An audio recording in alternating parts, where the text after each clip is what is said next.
নমস্কার, আমি প্রিয়াঙ্কি। আজ চলে এলাম একটি মিনি ব্লগ নিয়ে। এটি হলো বুদাপেস্টের মিলেনারিস পার্ক। এই পার্কটি ভীষণ বড় নয়, কিন্তু অপূর্ব সুন্দর করে সাজিয়ে গুছিয়ে রাখা হয়েছে পার্কটিকে।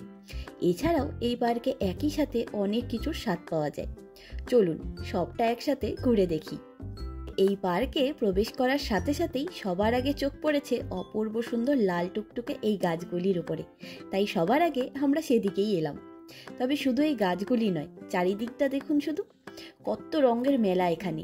সত্যি প্রকৃতির যে কত সুন্দর সুন্দর রং হতে পারে, সে সব কিছু নিজে চোখে না দেখলে বিশ্বাসই করতে পারতাম না। সত্যি বলতে ছোটবেলা ড্রয়িং স্যার এসে যখন নানা রকমের গাছের কমলা, হলুদ আর বাদামি রং দিয়ে গাছের পাতাগুলিকে রং করতে বলতেন, তখন বড্ড রাগ হতো। ভাবতাম, এ কি রে বাবা, আমি ছোট বলে কি কিছুই বুঝি না? সবুজ রং ছাড়া আর কোনো রঙের পাতা হয় নাকি? তবে মনে মনে ভাবতাম গাছগুলি কিন্তু দেখতে ভারী সুন্দর হয়। উফ, সত্যি যদি এরকম গাছ হতো তাইলে কি যে মজা হতো। তবে সেসব ছোটবেলার কথা হলেও বড় হয়েও আমি এখানে আসার আগে সেভাবে কোথাও ফল কালারের দৃশ্য দেখতে পারিনি। আমাদের দেশের অনেক জায়গাতেই ফল কালারের সৌন্দর্য দেখবার সুযোগ হয় নিশ্চয়ই, তবে আমি তা সচক্ষে অনুভব করে উঠতে পারিনি কোনো দিন। তাই আমার ইউরোপে এসেই এই ফল কালারের অপূর্ব দৃশ্য প্রথম দেখবার সুযোগ হয়েছিল আগের বছর।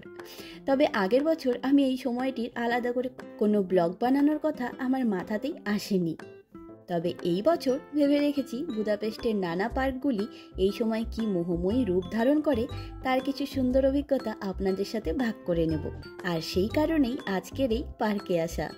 আর সামনের এই সাদা রঙের বিরাট বড় বড় তিনটে ছাতার মতন ডিজাইনের স্ট্যান্ডগুলো হলো সোলার প্যানেল, যার দ্বারা এই সম্পূর্ণ পার্কটিকে নানা রকম আলোকসজ্জায় সাজিয়ে তোলার কাজে ব্যবহার করা হয়। যাই হোক, ইউরোপের মাত্র 4টে সিজনের মধ্যে এই ফল সিজনের পারিপার্শ্বিক পরিবেশ আপনাদের কেমন লাগলো অবশ্যই জানাবেন। চলুন আজ তবে গল্পের ঝুড়ি গুছিয়ে নিই। দেখা হবে, গল্প হবে পরের একটি ভিডিওতে খুব তাড়াতাড়ি। আমার এই ভিডিওর কন্টেন্টটি আপনাদের ভালো লাগলে এর মূল ব্লগটি দেখবার অনুরোধ রইল। আজকের ভিডিওটি এখানেই শেষ করছি। সকলে ভালো থাকবেন, সুস্থ থাকবেন, আনন্দে থাকবেন। নমস্কার।